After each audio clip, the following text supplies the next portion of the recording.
Thank you, Supervisor Cox, and thank you everyone who is here today.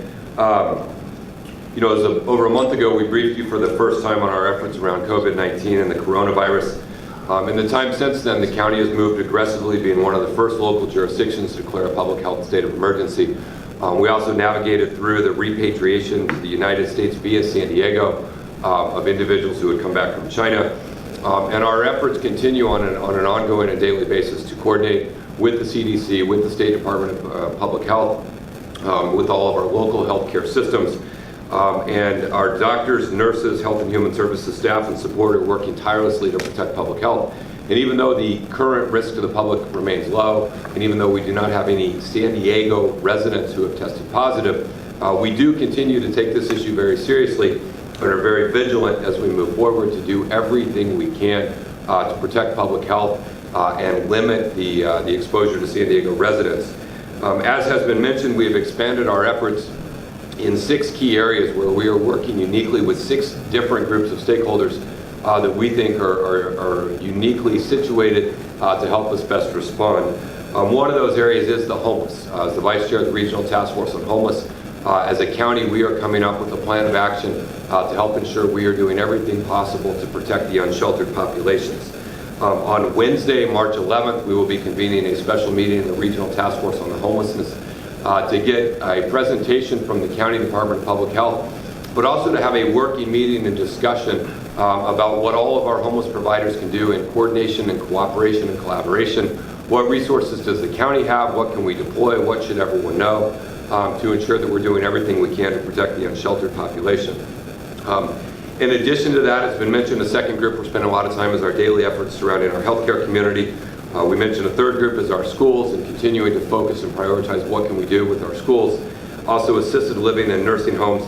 And then I want to thank Jamie from the San Diego Regional Chamber of Commerce. The business community is that 5th key engagement group that we've been working with. The reality is if you feel sick, we need you to stay home. And the message to our business community is we need you to help facilitate employees who feel sick having the opportunity and availability to stay home.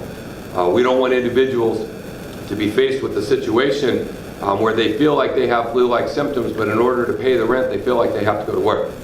And so that's where we're asking the business community, if you have individuals who say they are sick and are sick, please work with them and help them to help ensure that they have the opportunity to stay home. And then the 6th group we're working closely with is all the regional governments. These are all of the cities, the state elected officials, the federal elected officials. After this press conference today, we'll be convening a telephone meeting with all of them to update them on everything that we know, along with things that we are asking them to do. We will be working with cities to provide and make available hand washing stations, and we will be asking them to help us and partner with us in siting those hand washing stations in an effort to protect public health. And then later this afternoon, myself along with county leadership will be meeting with San Diego Mayor Kevin Faulconer to talk about the issues that can do that.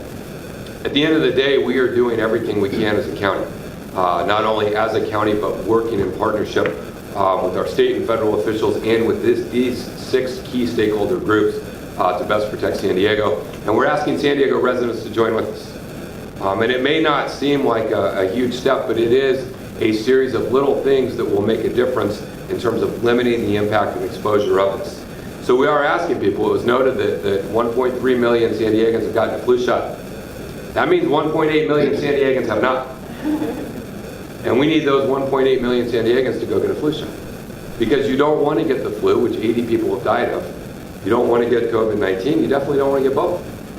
And the things that you do associated with the flu shot are the same things that will help make you be more aware of the dangers and risks.